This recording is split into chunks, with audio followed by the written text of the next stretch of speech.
Let's Mike Career.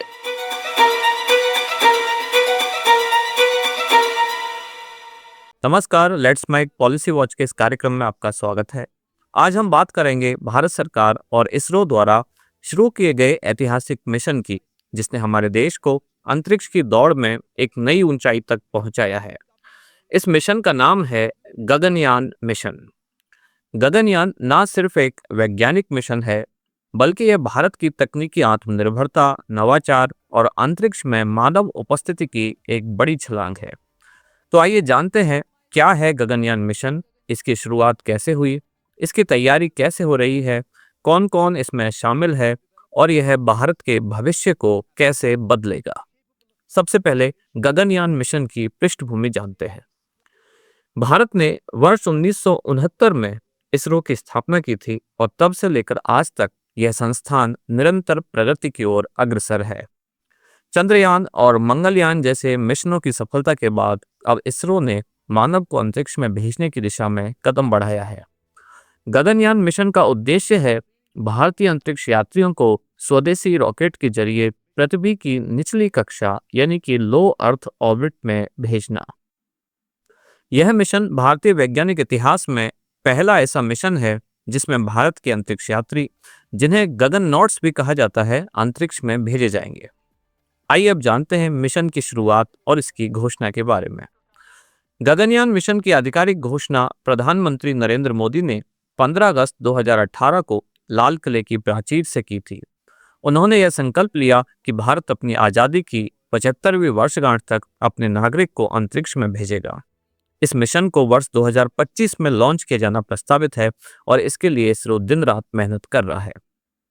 आइए अब जानते हैं गगनयान मिशन के प्रमुख उद्देश्य। भारतीय अंतरिक्ष यात्रियों को 3 से 7 दिन तक पृथ्वी की कक्षा में रखना इस मिशन का मुख्य उद्देश्य है। अंतरिक्ष में जीवन रक्षण प्रणाली यानी कि लाइफ सपोर्ट सिस्टम का परीक्षण इस मिशन के दौरान किया जाएगा। इसके अतिरिक्त दीर्घकालिक अंतरिक्ष विज्ञान अनुसंधान की नींव रखना भी इस मिशन का प्रमुख उद्देश्य है। स्वदेशी तकनीक से क्रू मॉडल, सर्विस मॉड्यूल और अन्य अंतरिक्ष तकनीकों का विकास किया जाएगा। अब नजर डालते हैं इस मिशन के तकनीकी पहलुओं पर। सबसे पहले क्रू मॉड्यूल। गगनयान का क्रू मॉड्यूल एक बेलनाकार संरचना है जिसमें अंतरिक्ष यात्रियों के लिए जीवन रक्षक प्रणाली, इनके लिए सीटें, कंप्यूटर कंट्रोल और आपातकालीन उपकरण मौजूद रहते हैं। इसका दूसरा हिस्सा है लॉन्च व्हीकल। गगनयान मिशन को इसरो के सबसे शक्तिशाली रॉकेट GSLV मार्क 3 के द्वारा लॉन्च किया जाएगा। यह वही रॉकेट है जिसका उपयोग चंद्रयान 2 और चंद्रयान 3 में भी किया गया है। अब नजर डालते हैं मिशन के प्रोफाइल के बारे में। लॉन्च के बाद स्पेसक्राफ्ट पृथ्वी की निचली कक्षा में स्थापित होगा और अंतरिक्ष यात्री 400 किलोमीटर ऊपर कक्षा में 3 से 7 दिन तक रहेंगे। वापसी के दौरान मॉड्यूल वायुमंडल में प्रवेश करेगा और पैराशूट के सहारे समुद्र में लैंड करेगा। अब नजर डालते हैं कि इस मिशन के लिए अंतरिक्ष यात्रियों का चयन किस तरह से किया गया है। इसरो ने भारतीय वायुसेना के 4 पायलटों को इस मिशन के लिए चुना है। इन्हें रूस की गागरिन कॉस्मोनॉट ट्रेनिंग सेंटर में प्रशिक्षण दिया गया है। फिजिकल और साइकोलॉजिकल ट्रेनिंग पर नजर डालते हैं, जिसमें माइक्रो ग्रेविटी में व्यवहार करना, ग्रेविटेशनल फोर्स की सहनशीलता, इमरजेंसी परिदृश्य और स्पेस सूट पहनकर सिमुलेशन संबंधी ट्रेनिंग इनको दी जाती है।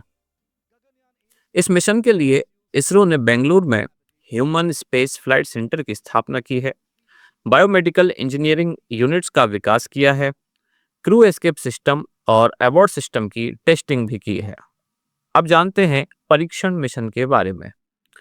गगनयान मिशन से पहले कई परीक्षण किए गए हैं और कुछ परीक्षण अभी किए जाने बाकी हैं, जैसे कि गगनयान अबॉर्ट टेस्ट TBD-1 अक्टूबर 2023 में पहला सफल टेस्ट हुआ। इस टेस्ट ने यह सिद्ध किया कि किसी आपात स्थिति में अंतरिक्ष यात्रियों को सुरक्षित बाहर किस तरह से निकाला जा सकता है। अभी कुछ भविष्य के परीक्षण बाकी हैं, जैसे कि TBD-2 और TBD-3 परीक्षण। अब जानते हैं इस मिशन से जुड़े हुए व्योम मित्र के बारे में। इसरो ने एक खास महिला रोबोट विकसित की है जिसका नाम रखा है व्योम मित्रा। यह अर्ध मानव रोबोट है जो परीक्षण उड़ानों के दौरान स्पेसक्राफ्ट में मौजूद रहेगी। यह तापमान, दबाव और कंपन आदि की जानकारी दे सकेगी और जरूरत पड़ने पर कमांड भी चला सकती है। अब जानते हैं इस मिशन के लिए वैश्विक संस्थानों से किस तरह का सहयोग प्राप्त हो रहा है। इसरो ने गगनयान मिशन के लिए कई अंतर्राष्ट्रीय एजेंसियों से सहयोग लिया है, जैसे कि रूस में प्रशिक्षण और सूट डिजाइनिंग का सहयोग दिया जा रहा है। फ्रांस से भारत ने स्वास्थ्य निगरानी प्रणाली में सहयोग लिया है। नासा और यूरोपियन स्पेस एजेंसी से तकनीकी सलाह भी ली गई है।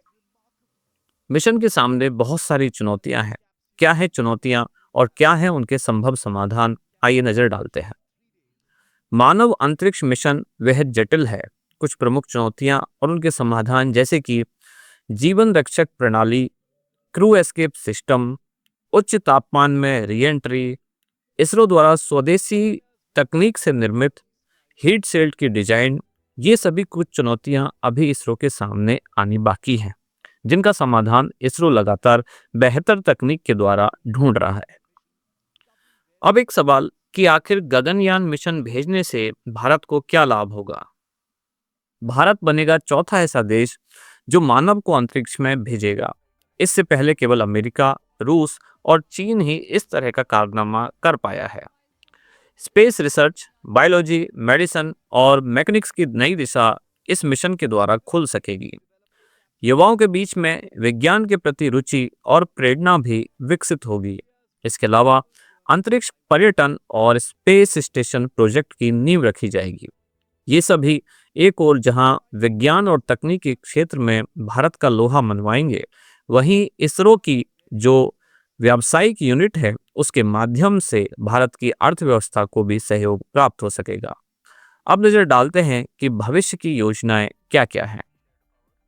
गगनयान मिशन सिर्फ एक शुरुआत है। भविष्य में इसरो की योजना है कि भारतीय अंतरिक्ष स्टेशन स्थापित किया जाए, चंद्रयान, मानव रहित और मानव युक्त मिशन भेजे जाएं, मंगल और शुक्र पर मानव अभियान भेजे जाए, साथ ही अंतरिक्ष रक्षा और तकनीक में भारत स्वावलंबी बन सके। गगनयान मिशन भारत के वैज्ञानिक और आत्मनिर्भर भारत की दिशा में एक ऐतिहासिक कदम है। यह सिर्फ रॉकेट लॉन्च नहीं है, बल्कि यह भारत की क्षमताओं, आत्मविश्वास, वैज्ञानिक सोच, इन सभी का प्रतीक है। यह मिशन आने वाली पीढ़ियों के लिए एक प्रेरणा है और दुनिया को यह संदेश देता है कि भारत विज्ञान के आकाश में चमकता हुआ सितारा बन चुका है।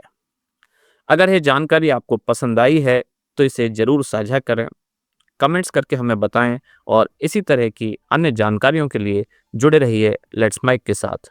धन्यवाद। आप सुन रहे थे let's mic more than radio. Follow कीजिए हमें हमारे सोशल मीडिया प्लेटफॉर्म्स पर। It's time for news. It's time for More Than Radio. Presenting the first radio news app, Let's Mic. Let's Mic, a news-based app on your phone where you get to watch and listen news, talk shows, interviews, radio show podcasts. On Let's Mic, you get all relevant information of TV, print, radio, podcast, and digital. Let's Mic talks about every segment of life.